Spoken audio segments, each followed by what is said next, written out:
Umenifurahisha. Nikupe nini wewe mtoto? Zawadi gani unataka? Sikiliza.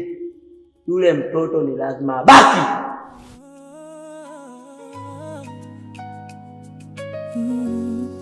Mngejua familia tunazotokea, hivi vikwazo msingetuwekea. Mngejua wangapi wanatutegemea. Mwanangu, yaani umependeza, hatari sana. Mwanangu, nakuombea kwa Mwenyezi Mungu ukafanye vizuri huko uendako, na ndio kawe mwanzo mzuri wa mafanikio ya maisha yetu.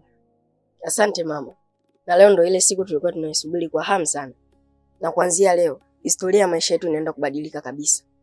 Na zile ahadi nilikuwa nakupatia kwamba nitakujengea nyumba, nitakununulia gari, zinaenda kutimia sasa. Yaani siamini. Kweli Mungu amtupi mja wake.